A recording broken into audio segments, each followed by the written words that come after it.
Hello and welcome to the Soapbox. I'm Rayma, I'm Harley. And I'm Kinsey. and we're going to be talking about monsters. So first, before we jump right into it, let's define what a monster is. So what I think a monster is somebody that does not fit into our societal norm.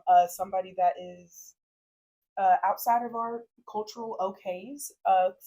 Kind of like think of the Manson family, Tim McVeigh, David Berkowitz, Ruby Frankie, excuse me. But you have all these different people that kind of went against the status quo, and so I guess my first question to everybody is the term monster rigid, or is it a fluid thing that we can? I personally think it's more of a fluid thing because we have these situations where a lot of these people were brought up in really rough homes, really rough environments, and they weren't taught any better. Yeah. So are you really more than what you were taught to an extent? Yeah. I think we see that really well in Frankenstein. Yeah, and also in monster culture. Personally for me, I believe monsters are shaped by culture, and monster culture, the thing we read in class really touched on that and talked about how monsters are based off of society's influences and everything that happens to them when they're growing up and everything. And it talks about boxes like what you brought up, and it's also determined by childhood and parents, like nature nurture, which we'll talk about. And even it talks about how monsters like to avoid order, and they are disturbing hybrids. So what you want to talk about?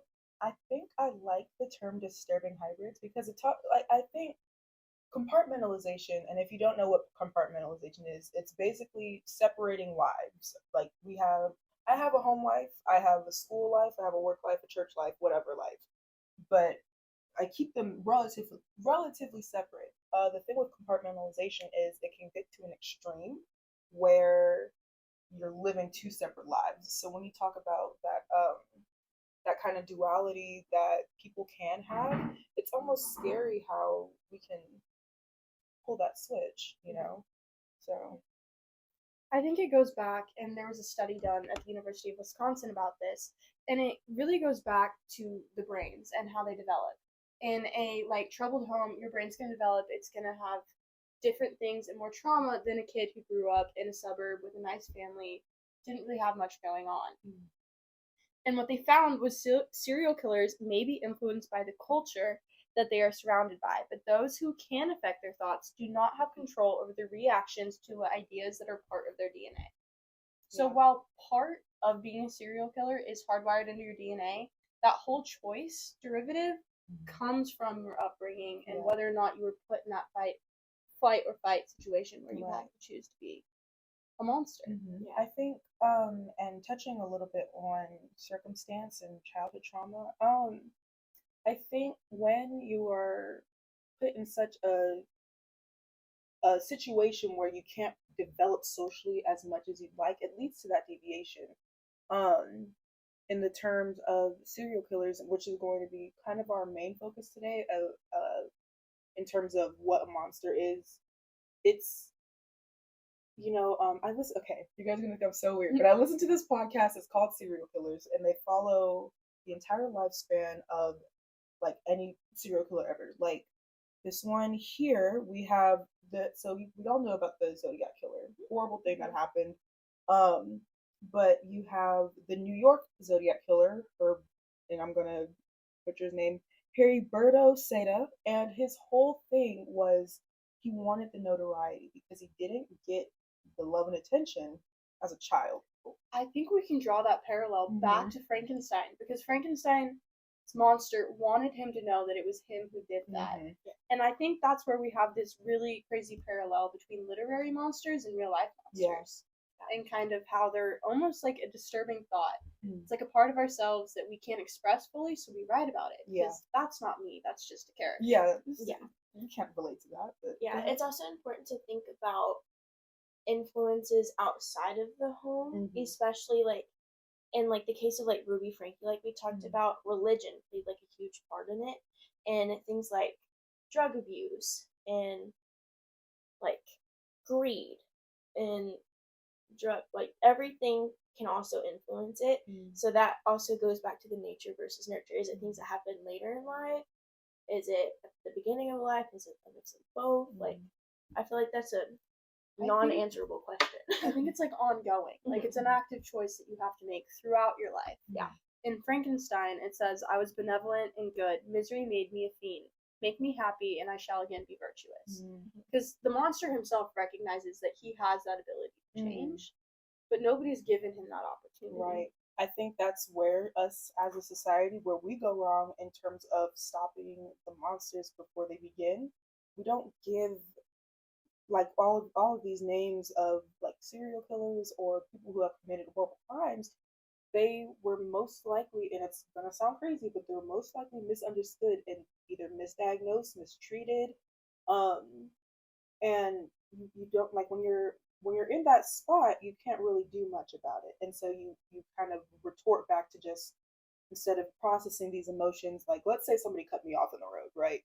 My I want to run them off the road, but my right mind is saying I can't do that. But with somebody who hasn't had that time to really think about like, okay, there are consequences to this action, and society isn't going to agree with this, it it throws away the whole right versus they throw away the right versus wrong and just react. And so I think that's where we go wrong oftentimes as a society is we begin to neglect especially the children that seem a little off, you know. Exactly. My mom always told me when I lived at home, she was like, was she a monster or was she just 15? Right. Like Right. children, Right. children in these situations, like, yeah, I described the girl who told me my prom dress was ugly as a monster, but maybe she couldn't afford that kind of dress. Maybe she was self-conscious, right? I didn't know what her life was, and I shouldn't have judged her for it, and I definitely shouldn't have called her a monster for it. Right. But it was my own reaction to her action, which was probably a reaction to a different action that I probably didn't even know I did. Right. Yeah. And oh, sorry. You go ahead. I also think we also use the term monster very loosely, because monster can be a 15-year-old girl, but it can also be a serial killer. Right. And I like it could be your best friend down the street who grows up to be one.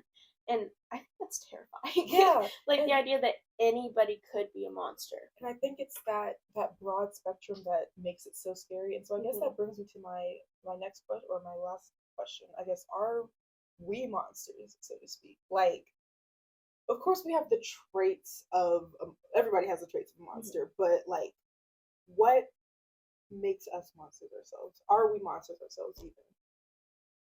I mean, looking back at my life, there's probably some times that I was wrong. Yeah. And maybe I didn't admit it.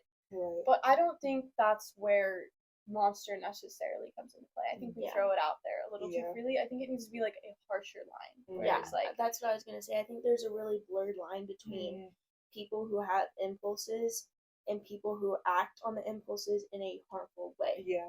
And if you want that line to be murder, so be it. But I think each side can have similar attitudes or something, but there has to be something deep within the individuals that prevents them from crossing over. Yeah.